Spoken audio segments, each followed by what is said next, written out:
তা বিশ্ব এবং জাতিসংঘের মানবতা আইনের সম্পূর্ণভাবে লঙ্ঘন মানবতা আইনের সম্পূর্ণ বিরোধী।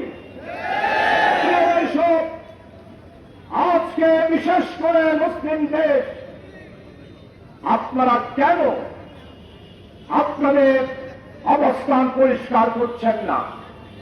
আমরা বিশ্বের মুসলমান ঐক্যবদ্ধ হয়ে আরব বিশ্বের মুসলিম দেশগুলোর প্রতি আহ্বান জানাচ্ছি, আপনারা অতি সত্ত্বর প্যালেস্টাইনের ব্যাপারে ইসরায়েলি আক্রমণের ব্যাপারে আপনাদের অবস্থান আপনারা পরিষ্কার করুন।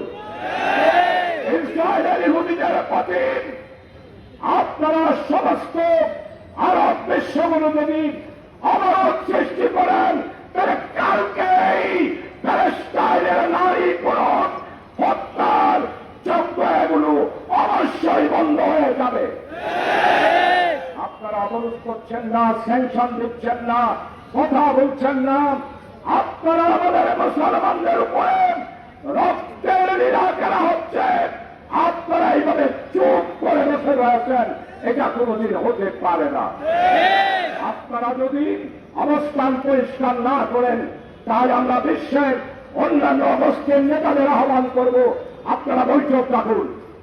আপনারা মুসলিম রাষ্ট্রপ্রধানেরা যদি বৈঠকে না আসে, মুসলিম লিডার বাংলাদেশ জামাত ইসলামী বিশ্বের ইসলামী আন্দোলনের সমস্ত নেতাদের একটি সম্মেলন আপনারা আহ্বান করুন।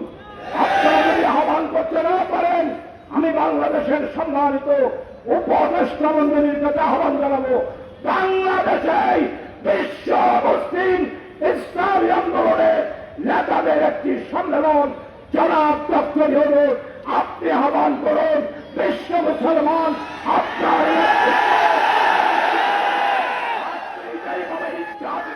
জন্য চাইনাইয়াছেন, ঠিক সেইভাবে একটি সম্মেলন বাংলাদেশে করুন।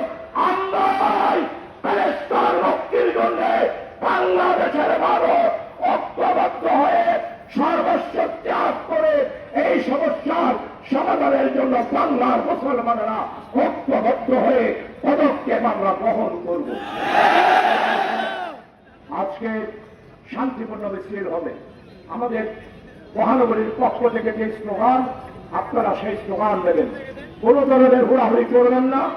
আমরা বিশ্বকে আজকে জানিয়ে দেব, এটা বাণিজ্যিক রাজধানী, এটা সেকেন্ড বিজনেস ক্যাপিটাল সিটি। এইখান থেকে বিশ্বকে জানাবো, আমাদের সম্মানিত উপদেষ্টা ডক্টর ইউনূস সাহেবের কাছে খবর পৌঁছাবো, এক সপ্তাহের মধ্যে বিশ্ব মুসলিম নেতাদের সম্মেলন আপনি বাংলাদেশে আহ্বান করুন।